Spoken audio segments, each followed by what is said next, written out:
Olá, eu sou o Fernando Rocha e esse é o Na Medida do Possível ou Quase. Um não manual sobre a vida saudável. Não manual porque a gente, felizmente, não tem manual.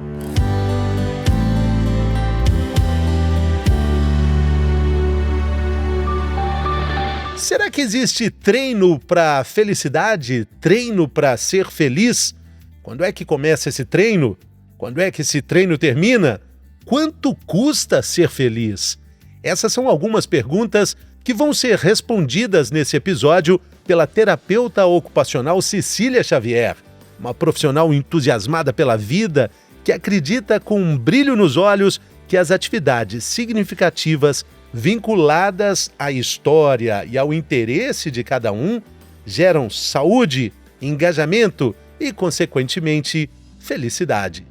Seja bem-vinda, Cecília. Alegria imensa receber você aqui. Igualmente, Fernando. Uma honra. Nossa, uma alegria enorme poder fazer parte do seu podcast e levar esse tema para um número maior de pessoas. Muito obrigada. Eu já vou até convidando os nossos ouvintes para compartilhar essa conversa sobre felicidade com o maior número de pessoas para que a gente espalhe essas informações que são muito valiosas, né? Isso. Quero começar a pergunta aqui que dá o título ao episódio, Cecília. Você acha que existe treino para ser feliz? Olha, como diz o nosso querido Mihaly, que é um psicólogo referência mundial no tema, existe sim formas de aprender a colocar a felicidade dentro da sua rotina. Com certeza, a felicidade não é algo espontâneo que acontece por acaso. Pessoas com um índice maior de felicidade vivem isso em função de alguns fatores que em algum momento da vida elas aprenderam a realizar, a colocar em prática.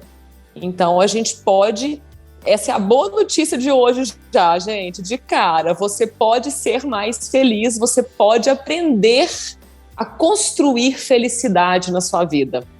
Isso tem alguma relação com o fato e com a intensidade da nossa atenção para as coisas que nos rodeiam na vida de todo dia? Onde a gente coloca a atenção é onde a gente vai ter mais ou menos felicidade? Com certeza, a atenção é um dos critérios que a teoria do flow, postulada pelo Mihaly, propõe. E hoje em dia, né, Fernando, a gente tem uma vida muito fragmentada, muito exigente e muito dispersa. Isso coloca a felicidade assim, a gente perde muita felicidade, ela escorre pelo ralo muitas vezes, pelo número de fragmentações, de distrações que a gente permite entrar nas atividades que a gente faz no dia a dia. Então a atenção já é uma segunda contribuição para quem está nos ouvindo, porque é algo que a gente precisa aprender a cultivar, a preservar em cada atividade do nosso cotidiano. Sim, a atenção é fundamental, fundamental.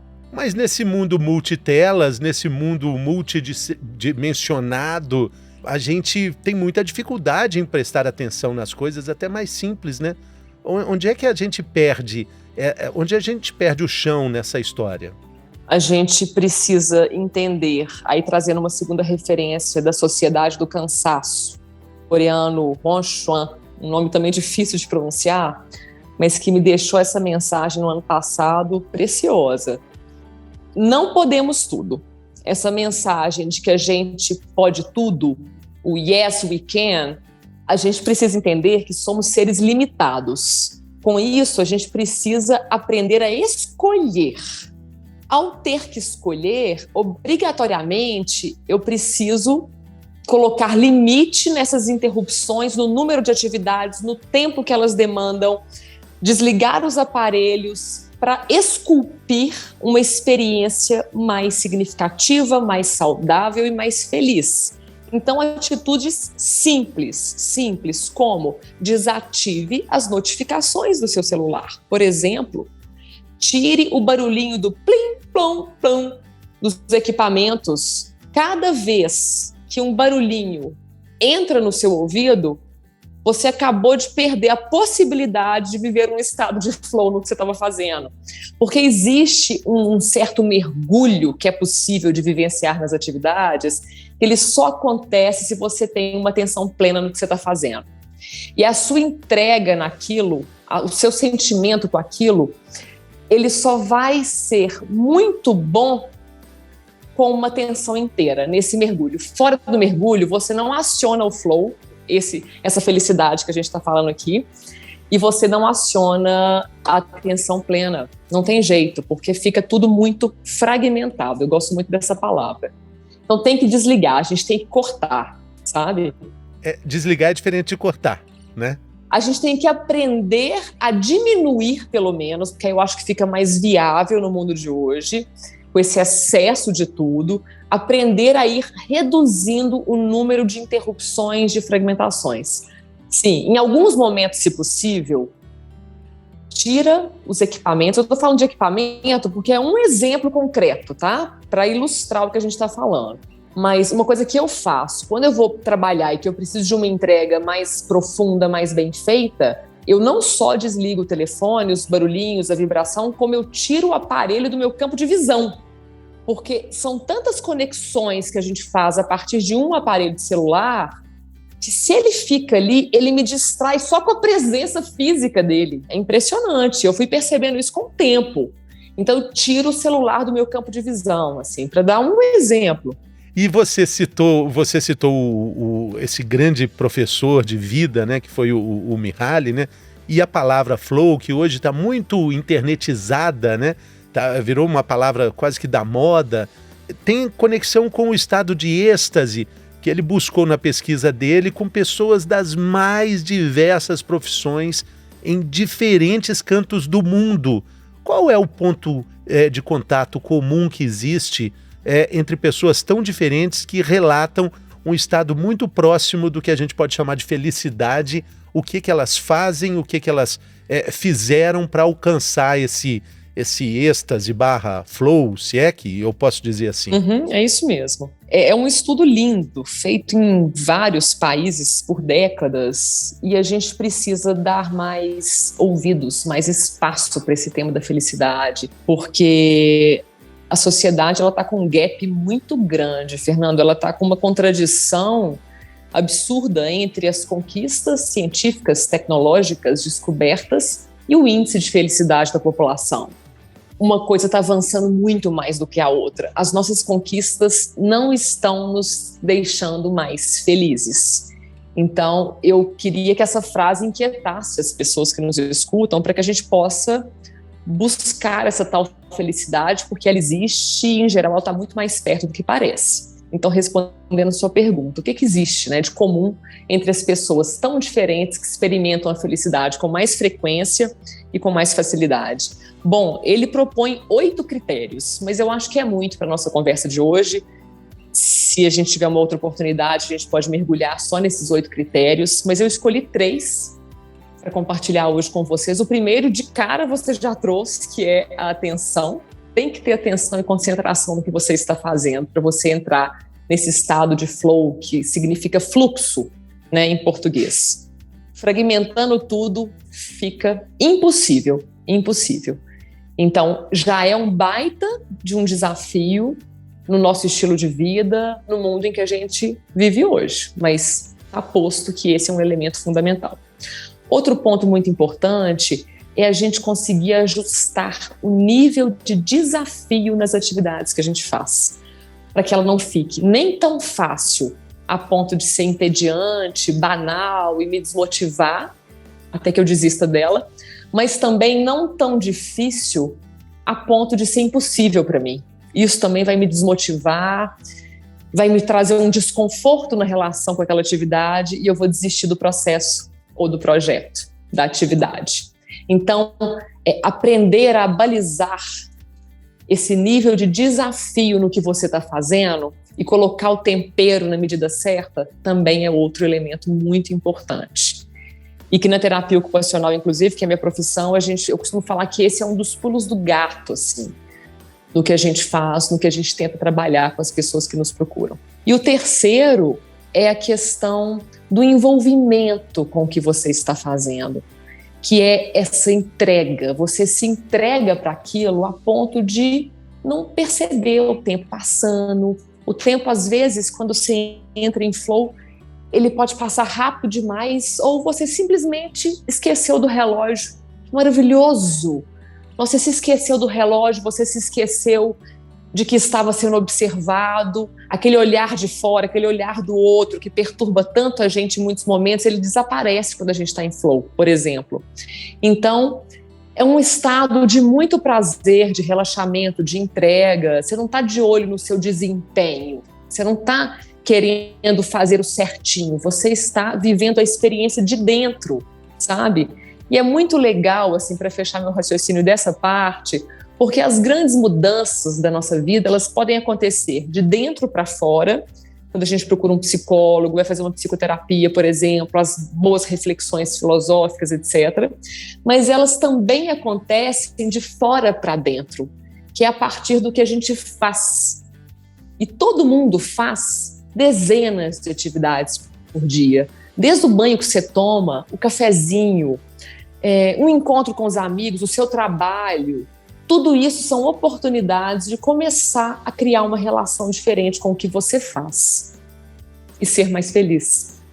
E ser mais feliz, que é o tema do nosso episódio, treinar para ser feliz. Isso. Você soltou uma frase aí muito impactante, dizendo que as conquistas não nos tornam mais felizes, conquistas materiais. Sim. Talvez você fique feliz em comprar a primeira mansão, mas quando comprar a quarta ou a terceira, já não vai fazer tanta diferença. Isso também fez parte da pesquisa do Mihaly, né? Sim. Ele foi entendendo que conquistas financeiras e materiais não aumentavam o grau de felicidade, né? Exatamente. Essa pesquisa ela é famosa porque, é claro, depois de um certo nível socioeconômico que tira as pessoas da miséria, né, respeitando ali as necessidades básicas humanas, dignas de moradia, alimentação, etc., passando dessa linha, a diferença no aumento da renda não é proporcional ao aumento da felicidade. Assim, isso é fato, mas a gente insiste em achar que sim. E vai complicando a nossa vida loucamente, desviando da proposta dessa experiência da felicidade genuína, que é mais simples do que parece, do que a gente tem conseguido realizar na vida prática. É difícil também a gente entender que o que é simples nem sempre é fácil, né, Cecília? Verdade. Porque poderia falar para você uma lista aqui que poderiam ser ingredientes para um treino de felicidade, por exemplo, uma agenda positiva, cultivar amigos, não levar a vida tão a sério, brincar mais, entender que o caminho não é linear. Aí nosso ouvinte pode dizer, ok, mas eu não consigo fazer isso segunda-feira, terça-feira, quarta-feira. Isso fica mais fácil aos sábados. Por que é tão difícil colocar em prática essas coisas que a gente está dizendo aí que são simples? Olha, a vida ela tem uma complexidade natural. A vida ela é complexa e ela é desafiadora. Existe uma teoria que eu gosto muito, uma outra, né, que fala do baby steps, passinhos de bebê, porque isso traz as possibilidades para a nossa realidade. E a gente quebra esse monte de informações que ficam aqui na nossa cognição circulando como metas, checklists, que são super importantes. Eu sou uma defensora disso tudo, mas em qual momento que eu coloco isso em prática e como colocar isso em prática, conciliando com a vida que eu já tenho, né? Esse é o grande desafio realmente. Então eu gosto de pensar em propor que a pessoa estabeleça passinhos bem pequenos mesmo, bem pequenos, resumidos assim, no máximo em 3, 1, 2, 3, numa folha branca escrito à mão. Ponto final de tudo, eu acho que tem que parar na folha branca com 3 próximas ações, não é objetivo não, ações, porque uma coisa é assim, eu quero perder 10 quilos, outra coisa é conseguir uma indicação de uma nutricionista, isso é uma próxima ação. Ou ligar para Mariana para pedir uma indicação da nutricionista. Aí eu fui específica, E eu listei uma atividade possível de ser feita hoje, neste dia de hoje, na minha realidade. Então, aprender a conduzir a vida real e a vida prática para que a gente chegue no fazer diferente, é isso que você está falando.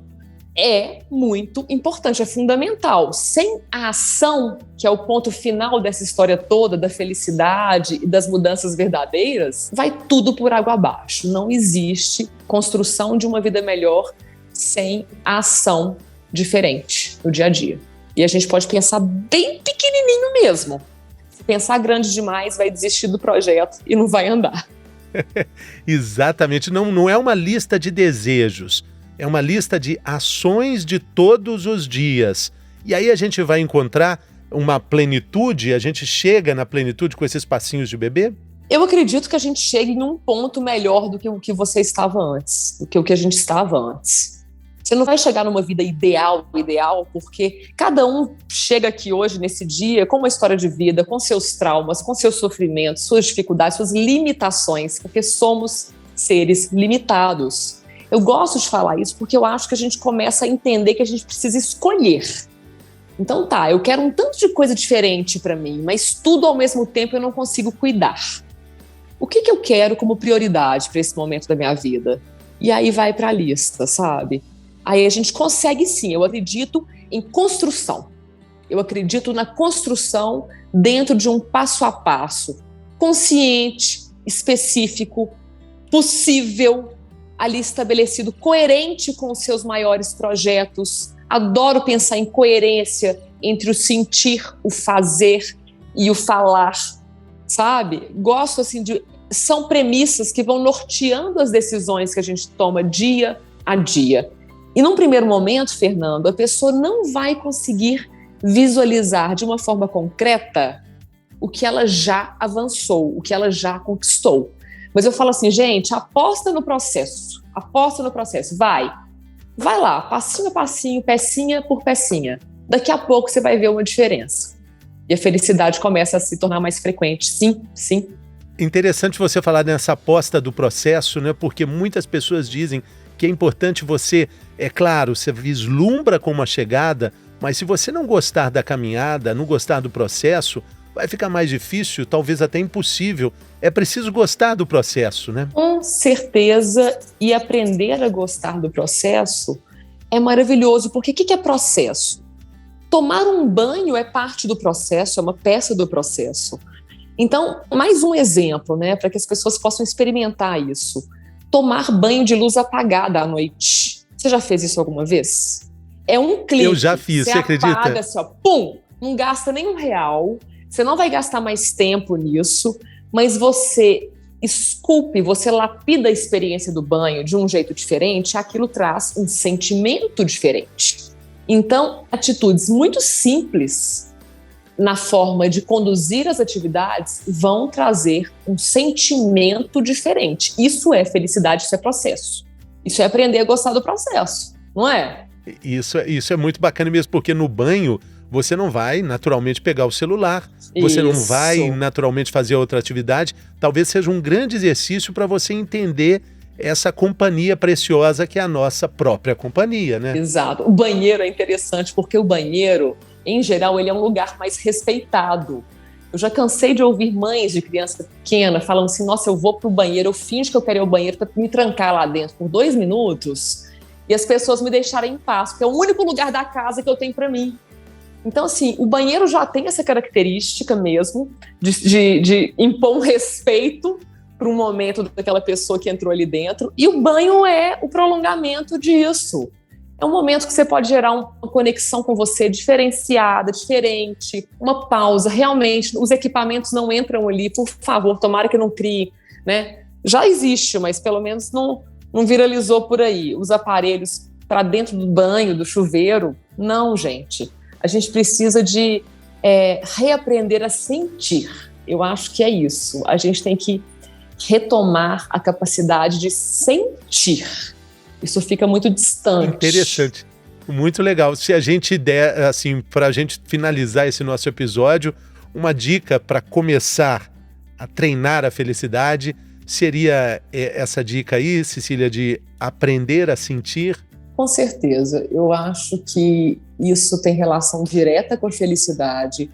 Eu acho que a gente consegue concretizar uma mensagem para as pessoas e sentir, tem muita relação com o sensorial, com o olhar, né? Os olhos, audição, paladar, olfato, e aí a gente tato, e aí a gente conecta mais uma vez com a questão da atenção. Então, agora, enquanto você estiver nos ouvindo, presta atenção no que você está sentindo, se tem algum cheiro no ambiente diferente. A próxima refeição sua, sente o cheiro da comida, cheira mesmo. Coloca o nariz ali, cheira. Na hora que colocar a comida na boca, fecha o olho só para concentrar a atenção aqui no paladar. Isso parece bobagem, gente, mas isso é aprender a ser mais feliz. Porque é isso, tá tudo à disposição, mas a gente não para sentir. E sem parar para sentir, fica tudo muito fragmentado e muito adoecedor, assim, muito adoecedor. E a felicidade nunca irá alcançar a velocidade da nossa vida de hoje. É isso, acho que essa é a dica do treino para a felicidade aqui nessa conversa com a terapeuta ocupacional Cecília Xavier. Quero agradecer muito a você, Cecília, sua generosidade.